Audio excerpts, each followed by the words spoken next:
Perkenalkan, nama saya Evan Valerio Salim dari kelas L jurusan Administrasi Bisnis dengan NIM 712401119. Definisi sumber daya manusia adalah suatu proses yang mengatur dan mengelola sumber daya manusia dalam suatu organisasi dalam ruang lingkup ruang dalam rangka meningkatkan efektivitas dan efisiensi pengelolaan karyawan. Fungsi sumber daya manusia yaitu rekrutmen dan seleksi karyawan, pelatihan dan pengembangan karyawan, pengelolaan kinerja, pengelolaan kompensasi dan tunjangan karyawan. Peran sumber daya manusia yaitu berkontribusi terhadap keberhasilan organisasi melalui peningkatan kinerja, mengurangi turnover dan menciptakannya budaya kinerja yang positif. Selanjutnya, apa tantangan dan hambatan dalam pengelolaan sumber daya manusia? Tantangan pengelolaan sumber daya manusia yaitu ada perekrutan dan retensi talenta, pengembangan karyawan, perubahan organisasi, diversitas dan inklusi, keseimbangan kerja dan kehidupan. Dan hambatan dari pengelolaan sumber daya manusia yang pertama itu ada keterbatasan anggaran, kepatuhan hukum, komunikasi internal, resistensi terhadap perubahan, dan juga teknologi dan digitalisasi. Pembagian keragaman dalam tenaga kerja itu dibagi menjadi dua. Ada keragaman permukaan atau yang biasa kita sebut surface level, dan yang kedua ada keragaman dalam atau yang biasa kita sebut deep level. Keragaman permukaan surface level itu biasanya perbedaan personal sumber daya manusia berdasarkan apa yang tampak terlihat, yang biasanya terdiri dari keragaman gender, disabilitas, kecenderungan gender, etnis, agama, atau dan senioritas. Contoh dari keragaman gender, biasanya organisasi dapat menerapkan program mentoring yang ditunjukkan khusus untuk perempuan, yang biasanya program ini melibatkan pemimpin perempuan senior yang memberikan bimbingan dan dukungan kepada karyawan perempuan yang ingin mengembangkan karir mereka di perusahaan. Contoh dari keragaman disabilitas, perusahaan dapat menyediakan fasilitas yang ramah disabilitas seperti aksesibilitas fisik di gedung, perangkat lunak membaca layar, atau pelatihan untuk manajer tentang cara mendukung karyawan dengan kebutuhan khusus. Ini membantu menciptakan lingkungan kerja inklusif. Selanjutnya, contoh keragaman kecenderungan gender. Contohnya itu mengimplementasikan kebijakan yang jelas mengenai non-diskriminasi berdasarkan kecenderungan gender. Ini termasuk pelatihan untuk semua karyawan tentang kesadaran dan sensitivitas terhadap isu-isu gender, serta menciptakan platform bagi karyawan untuk melaporkan diskriminasi tanpa takut akan pembalasan. Yang keempat adalah contoh keragaman etnis. Biasanya perusahaan akan mengadakan festival budaya di mana karyawan dapat berbagi dan merayakan warisan etnis mereka. Kegiatan ini tidak hanya meningkatkan kesadaran tentang keragaman etnis di tempat kerja, tetapi juga membangun rasa saling menghormati dan memperkuat hubungan antar karyawan. Yang kelima ada contoh keragaman agama. Biasanya perusahaan akan menawarkan peluang ibadah bagi karyawan yang membutuhkan waktu untuk beribadah, serta menyediakan fleksibilitas jadwal dalam kerja untuk memenuhi kebutuhan hari libur agama. Ini menunjukkan penghargaan terhadap keyakinan spiritual karyawan. Yang terakhir, contoh keragaman dalam usia atau yang biasa senioritas. Biasanya perusahaan akan menerapkan program pelatihan yang melibatkan kolaborasi antara karyawan muda dan senior.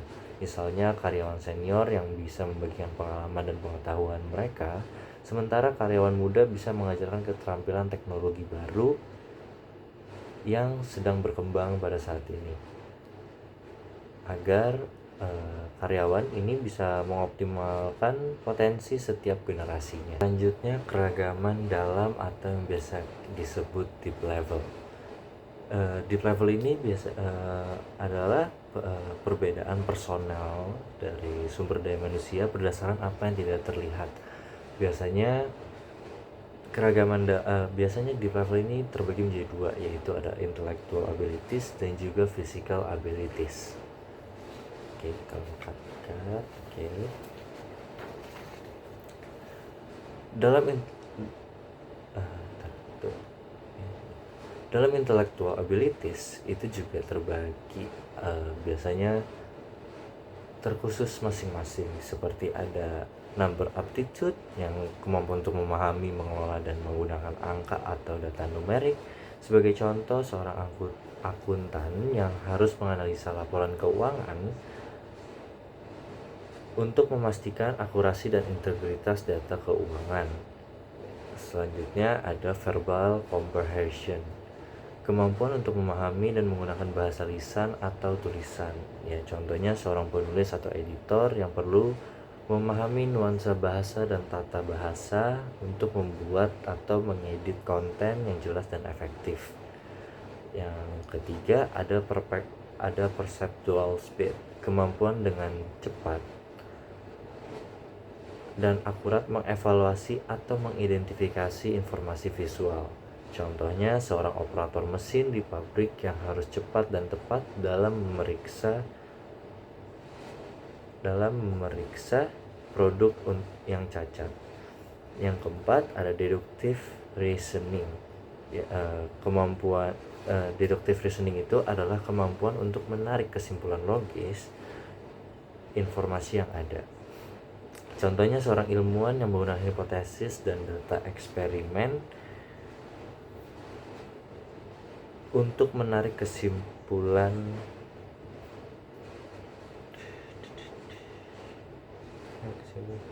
tentang perilaku suatu zat yang ada. Nah, biasanya deductive reasoning ini membantu keputusan dengan berbasis bukti.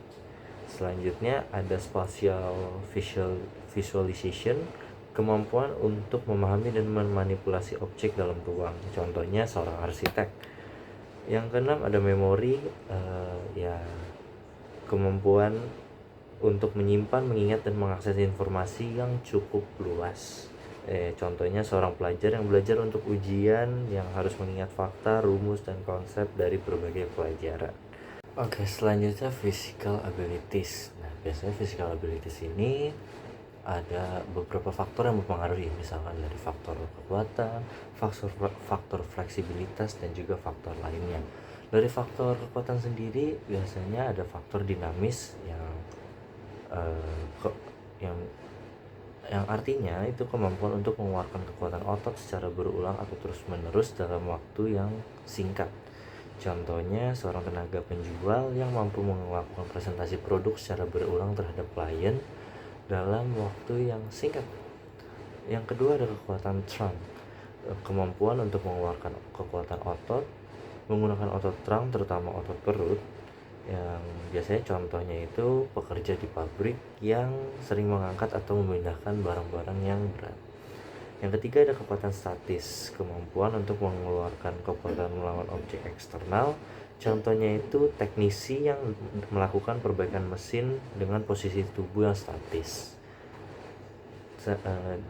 Dan ada juga kekuatan eksplosif, yang biasanya kemampuan ini tuh untuk mengeluarkan energi maksimum dalam satu atau serangkaian tindakan eksplosif. Contohnya seorang atlet lari yang melakukan start cepat saat memulai perlombaan. Faktor selanjutnya adalah faktor fleksibilitas. Faktor fleksibilitas ini ada faktor fleksibilitas ekstrim, yaitu kemampuan untuk menggerakkan trunk dan otot punggung sejauh mungkin. Contohnya seorang ahli yoga. Setelah itu fleksibilitas dinamis, kemampuan untuk melakukan gerakan fleksi yang cepat dan berulang. Contohnya itu seorang penari atau dancer. Dan faktor lainnya itu biasanya ada koordinasi tubuh, yang kemampuan untuk mengkoordinasi tindakan simultan dari berbagai bagian tubuh. Contohnya seorang atlet yang melakukan gerakan kompleks seperti dalam olahraga tim seperti bola basket. Selanjutnya ada keseimbangan, Kemampuan untuk mempertahankan keseimbangan meskipun ada gaya yang menarik keluar dari keseimbangan, contohnya itu seorang akrobat. Dan ada juga stamina, yang kemampuan untuk terus melakukan upaya maksimum yang memerlukan usaha berkepanjangan, contohnya seorang karyawan yang bisa bekerja sepanjang hari dengan produktivitas tinggi tanpa lelah. Equal Employment Opportunity atau yang biasa disebut EEO, yang dalam bahasa Indonesia berarti kesempatan kerja yang setara. EEO adalah prinsip yang menjamin semua individu memiliki kesempatan yang sama untuk mendapatkan pekerjaan dan berkembang dalam karir tanpa adanya diskriminasi. 5 kerugian dan 5 keuntungan dari perusahaan bila mengabaikan prinsip diskriminasi. Keuntungan dari perusahaan yang mengabaikan prinsip diskriminasi yaitu yang pertama ada pengurangan biaya yang jangka pendek, proses perekrutan yang sederhana, penghindaran konflik, dan fokus pada kinerja. Dan kemudian adanya kemudahan dalam manajemen. Tetapi kerugian dari mengabaikan prinsip diskriminasi yang pertama ada berkemungkinan bisa kehilangan talenta. Yang kedua, rendahnya kepuasan karyawan. Yang ketiga, reputasi perusahaan yang buruk. Yang keempat, kurangnya inovasi. Dan yang kelima, resiko hukum dan peraturan. Apa saja 3 tantangan EEO ke depan? 3 tantangan EEO ke depan, yang pertama itu adanya perubahan demografis. Dengan meningkatnya keragaman dalam populasi tenaga kerja, termasuk perbedaan gender, etnis, usia, dan latar belakang, perusahaan harus menyesuaikan kebijakan EEO untuk mencerminkan realitas ini. Tantangannya itu memastikan bahwa semua kelompok terwakili secara adil dan memiliki akses yang setara terhadap peluang kerja, dan promosi dapat menjadi lebih kompleks terutama dalam industri yang tradisional atau homogen. Yang kedua, teknologi dan automatisasi. Penerapan teknologi baru dan otomatisasi ini dalam proses perekrutan dan manajemen sumber daya manusia dapat memicu bias yang tidak disengaja. Tantangannya adalah mengembangkan algoritma dan sistem yang adil dan tidak bias dalam proses perekrutan dan penilaian karyawan. Itu adalah tantangan penting untuk memastikan bahwa EEO tetap terjaga di era digital. Yang selanjutnya ada kesadaran dan sensitivitas budaya. Dalam lingkungan kerja global dan multikultural, penting untuk memahami dan menghormati perbedaan budaya. Tantangannya itu meningkatkan kesadaran dan sensitivitas terhadap isu-isu keberagaman di antara karyawan dan manajemen, serta mengatasi bias yang mungkin ada menjadi yang harus dihadapi untuk menciptakan lingkungan kerja yang lebih inklusif. Bagaimana mengaitkan perencanaan bisnis terhadap perencanaan kebutuhan tenaga kerja? Perencanaan bisnis adalah proses sistematis untuk menetapkan tujuan, strategi, dan tindakan untuk mencapai keberhasilan suatu organisasi. Perencanaan kebutuhan tenaga kerja adalah proses untuk menentukan jumlah dan jenis karyawan yang diperlukan oleh suatu organisasi untuk mencapai tujuan bisnisnya. Ini melibatkan analisis kebutuhan tenaga kerja berdasarkan proyeksi pertumbuhan, perubahan dalam struktur organisasi, dan penyelarasan dengan strategi bisnis. Kaitannya antara perencanaan bisnis dan perencanaan kebutuhan tenaga kerja yang sangat erat itu karena perencanaan bisnis menetapkan visi dan tujuan strategis organisasi yang secara langsung mempengaruhi kebutuhan tenaga kerja. Jika perusahaan berencana untuk memperluas pasar atau meluncurkan produk baru, maka akan ada kebutuhan untuk merekrut lebih banyak karyawan dengan keterampilan tertentu. Dan sumber daya manusia juga merupakan aset penting dalam mencapai tujuan bisnis. Oleh karena itu, perencanaan kebutuhan tenaga kerja harus selaras dengan rencana bisnis untuk memastikan bahwa perusahaan memiliki tenaga kerja yang mampu mendukung strategi. Dan perencanaan kebutuhan tenaga kerja itu harus mampu beradaptasi dengan perubahan dalam perencanaan bisnis. Misalnya jika ada perubahan dalam strategi bisnis akibat kondisi pasar yang berubah, rencana tenaga kerja juga bisa berubah atau perlu direvisi agar lebih relevan dengan kondisi yang ada. Bagaimana perencanaan bisnis yang ideal dan proper terhadap perencanaan kebutuhan tenaga kerja? Pada dasarnya, perencanaan bisnis yang ideal adalah proses yang komprehensif dan sistematis dalam merumuskan strategi yang jelas untuk mencapai tujuan jangka panjang dari sebuah organisasi. Ada analisis mendalam, tujuan yang jelas, strategi realistis, fleksibel, adanya pengukuran dan evaluasi hasil. Perencanaan bisnis yang ideal dan proper mengacu pada perencanaan yang tidak hanya standar ideal, tetapi juga mengikuti praktik terbaik dan regulasi, meliputi kepatuhan terhadap hukum, memiliki etika bisnis, inklusi terhadap stakeholder, dokumentasi yang baik, dan sustainability. Perencanaan bisnis yang ideal dan proper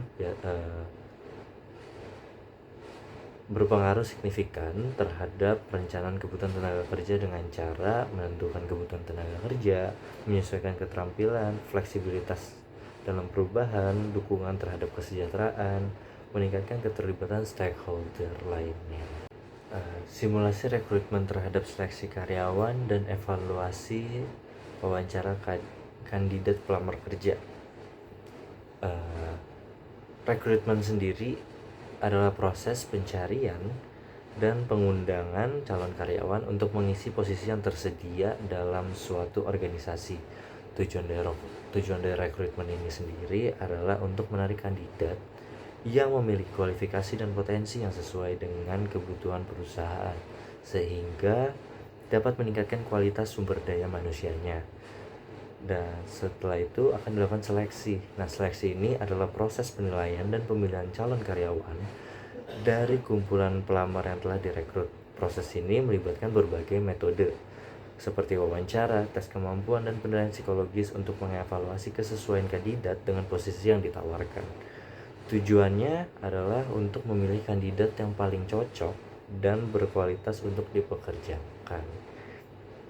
Setelah itu akan dilakukan evaluasi seleksi. Evaluasi seleksi ini adalah proses menilai efektivitas dan efisiensi dari metode seleksi yang digunakan. Ini meliputi analisis hasil seleksi seperti tingkat keberhasilan kandidat dalam menjalankan tugas dan kontribusi mereka terhadap organisasi. Evaluasi ini juga membantu perusahaan untuk memahami apakah proses seleksi yang diterapkan sudah tepat dan untuk melakukan perbaikan jika diperlukan. Simulasi rekrutmen adalah proses yang meniru situasi nyata dalam lingkungan kerja untuk menilai kemampuan, keterampilan, dan kecocokan kandidat dengan posisi yang dilamar. Misalnya ada desain simulasi, melakukan simulasi dengan kandidat, tim rekrutmen atau penilaian mengamati kandidat selama simulasi, pemberian feedback atau evaluasi kepada kandidat mengenai kinerja mereka. Hasil dari simulasi tersebut digunakan bersamaan dengan alat seleksi lainnya seperti wawancara dan tes keterampilan. Evaluasi wawancara kandidat pelamar kerja biasanya persiapan pertanyaan yang relevan dan terstruktur, mencakup pertanyaan tentang pelamaran kerja, keterampilan dan kemampuan interpersonal, pertanyaan situasional dan perilaku juga sangat berguna untuk memahami bagaimana kandidat tersebut bereaksi dalam situasi tertentu. Penilaian keterampilan dan sikap seperti kemampuan komunikasi, kerjasama, dan adaptasi juga sikap dari motivasi kandidat. Kesesuaian budaya juga menjadi evaluasi wawancara dalam kandidat pelamar kerja. Setelah itu catatan dan dokumentasi eh, feedback atau umpan balik dari tim rekrutmen, dan keputusan yang berdasarkan data yang ada.